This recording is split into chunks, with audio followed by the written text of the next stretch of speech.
us how significant you think this new Act of Parliament in Scotland is.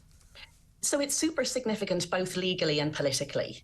Legally, it's the most unholy mess because what the Scottish Parliament has done is amended a bill that's UK-wide, the Gender Recognition Act of 2004.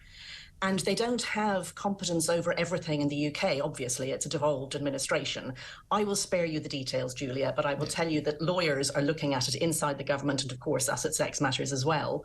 And lots of things are just a mess. Like, will these certificates be valid outside Scotland? Will they be valid for marriage? Will 16-year-olds be able to move to Scotland and get a certificate after 3 weeks? This sort of thing. But politically, it's a nightmare because the UK government has the right to stop Scotland from legislating outside its devolution. But that will just fuel devolution. Yeah. So it's just the UK government, I know, is trying to decide. It has 4 weeks from December 22nd to decide what to do.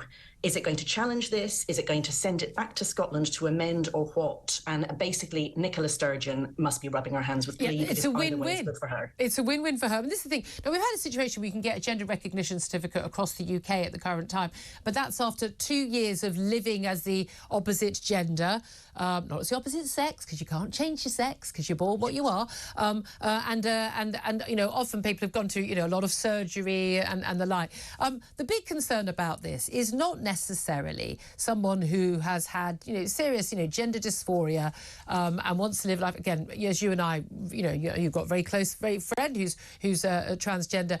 You know, I think people deserve respect, sympathy and help as much as they can. The issue here has always been about basically abusive, you know, sexually you know, dodgy men who are going to, you know, basically use this as a way of preying on women and girls in their safe spaces. So we see this across the prison system, where we've got men who have been convicted of sex crimes and violence against women saying, oh, it turns out I'm actually trans, I'm a trans woman, getting themselves transferred into women's prisons. This isn't pie in the sky. This is literally happening in dozens of cases, and then being able, in some cases, actually to assault female prisoners who are, by definition, at their most vulnerable in a cell in a women's prison. The risk of this being able to happen when someone can literally just say, oh, by the way, I'm the opposite gender. This is genuinely terrifying and a big risk to women and girls, isn't it? So you missed a very dramatic week before Scotland, before Christmas in Scotland. It was extraordinary. There were 150 amendments and almost all were rejected. And one of them was, should you stop sex offenders, convicted sex offenders, from getting one of these certificates? And amazingly, the SNP voted it through, as in, let sex offenders get these pieces of paper saying that they're women. Wow. So there was they are so ideologically committed to this. 16-year-olds will be able to get it. They flew kites after the vote on things like non-binary birth certificates. But the thing you have to understand here is that what's happening here isn't gender self-ID.